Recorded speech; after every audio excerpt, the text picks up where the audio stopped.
Peter Bruegel el Viejo nació hacia 1525 y murió en 1569. Aparte de pintor, fue un gran dibujante. Trabajó principalmente en Bruselas y en Amberes.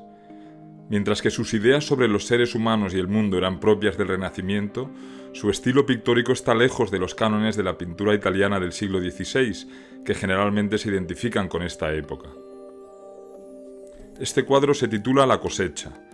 Data de 1565, cerca del final de la vida del pintor. Se conserva en el Metropolitan Museum of Art de Nueva York. Como vemos aquí, sus figuras no se parecen a esculturas clásicas. Bruegel se inspira en el Bosco y en Patinir, y también en la cultura popular y en el folclore. Es un pintor fundamental en el nacimiento de un tipo de pintura que los contemporáneos ya veían como una alternativa a la tradición clásica, y que denominamos pintura de género. Se trata de cuadros que muestran a personas comunes ocupadas en sus quehaceres cotidianos. La pintura de género llegó a ser muy popular en Europa, sobre todo en el siglo XVII. La cosecha es uno de los aproximadamente 40 cuadros que aún se conservan de Bruegel. Forma parte de un grupo de 6 escenas que muestran diferentes épocas del año. La mayor parte de los cuadros de este grupo pertenecen al Kunsthistorisches Museum en Viena. Para apreciar bien el arte de Bruegel hay que ir a ese museo. En el siglo XVI era frecuente pintar cuadros de las estaciones o de diferentes meses del año. Era una forma de organizar el tiempo característica de la época. En esta escena vemos un caluroso día de verano. En lugar de héroes o dioses o santos hay campesinos. Algunos trabajan cosechando la paja. No vemos los rostros de varios de ellos, lo que les hace parecer anónimos o mecánicos. En el primer plano, un grupo de figuras comen. Bruegel consigue que todos parezcan muy concentrados en lo que hacen. Un hombre duerme la siesta. Aparte de contemplar un momento de la vida de los campesinos, tenemos la sensación aquí de estar ante algo más trascendente, ante algo que implica un juicio de valor. Se ha discutido mucho sobre el significado de los cuadros de campesinos de Bruegel. Es importante recordar que se hacían para un público urbano, y es necesario conocer la cultura de ese público para interpretar los cuadros. Las ideas sobre los campesinos que existían entre las élites del momento eran ambivalentes. Se les veía como ejemplo de un estilo de vida tosco y poco sofisticado, pero también como personas que mantenían el contacto con la tierra y que no habían sido corrompidas por la vida de la ciudad. Esta mirada positiva parece ser la que encontramos aquí. Tenemos la sensación de que el realismo de la representación implica un cierto respeto hacia estas personas y hacia su estilo de vida. El campo y los campesinos se ven como parte de un todo que funciona con armonía.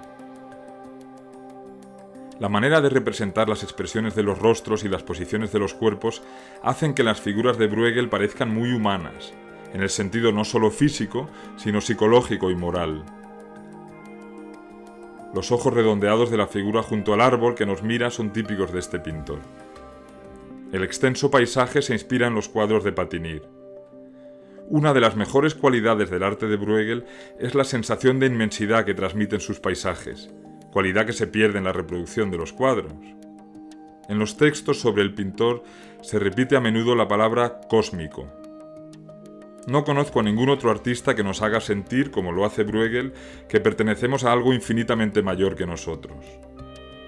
Aunque algo de ello se intuye en este cuadro, para apreciar realmente esta cualidad hay que ver otro cuadro suyos de esta misma serie, y también un cuadro que se llama La conversión de San Pablo. Todos están en el Museo de Viena. A pesar de su aparente realismo, los cuadros de Bruegel están muy diseñados. Los elementos que los componen han sido manipulados por el pintor para influir en nuestra forma de percibirlos. Fijaros en las grandes zonas de trigo aún por segar, en la parte izquierda del cuadro. Sus contornos superiores se prolongan en un camino que conduce nuestra vista hacia el fondo de la parte izquierda de la escena. El árbol que vemos en primer plano contribuye a alejar los planos del fondo. El pintor podía haberlo situado en el centro del cuadro, o junto a uno de sus bordes, enmarcando la composición. Su decisión de situarlo cerca, pero no justo en el centro de la imagen, aporta cierta tensión. Las ramas se solapan sobre otros árboles y sobre una iglesia. Es obvio que el pintor no pinta lo que estaba viendo. Su decisión de agrupar las sinuosas ramas de varios árboles y la iglesia en tan poco espacio es una decisión creativa que condiciona nuestra relación con la composición. Bruegel realizó numerosos dibujos. Muchos de ellos los hizo como modelos para estampas. Esta que vemos está realizada con la técnica del grabado al buril, que consiste en lo siguiente. Un grabador reproduce el dibujo original sobre una superficie de cobre con una herramienta metálica llamada buril, que vemos en esta imagen. A continuación, la plancha de cobre se cubre con tinta que rellena los surcos abiertos con el buril. Al prensar la plancha sobre un papel, la tinta es recogida por este, dejando sobre él una reproducción invertida del dibujo original. Esta estampa fue publicada por Hieronymus Cock, uno de los editores de estampas más importantes de su tiempo, que trabajaba en Amberes. Se llama Los peces grandes devoran a los pequeños. Se basa en un dibujo de Bruegel de 1556. En la esquina inferior izquierda vemos una inscripción según la cual el dibujo en el que basa la estampa es del Bosco. El editor debió de pensar que podría vender la imagen mejor con esta atribución que como obra de Bruegel. Las inscripciones en la parte baja de la imagen explican su contenido. La inscripción en latín dice lo siguiente: los peces pequeños son el alimento de los grandes. La inscripción en holandés dice: mira, hijo, siempre he sabido que los peces grandes se comen a los pequeños. En la escena vemos varias figuras y acciones que confirman esta idea. El niño apunta hacia un hombre que extrae un pez de otro. A la izquierda, un pez con patas lleva otro en su boca, indicando que lo que vemos no es aplicable solo a los peces. Esta estampa nos muestra el lado del arte de Bruegel más próximo al Bosco. También pintó cuadros que se inspiran en ese artista. Entre ellos está este, El triunfo de la muerte, pintado en 1562, que pertenece al Museo del Prado.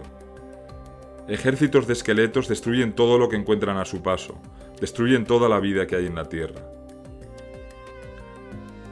El paisaje infernal se inspira en el Bosco y refleja la terrible realidad de las constantes guerras de religión que asolaban Europa.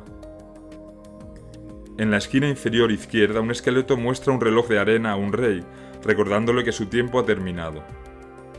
Otros 4 grupos de 2 o 3 figuras se disponen junto al límite inferior del cuadro. El grupo central muestra un esqueleto cortando la cabeza de un peregrino. Los amantes que forman el grupo de la derecha adaptan su postura a la esquina del cuadro, como lo hace el rey en el lado contrario. El apelativo Nuevo Bosco, con que en ocasiones se conocía a Bruegel, se debe a cuadros como este. Pasar un tiempo mirando los personajes y los detalles del cuadro. Veréis que a pesar de su parecido con el Bosco, Bruegel es un artista muy personal.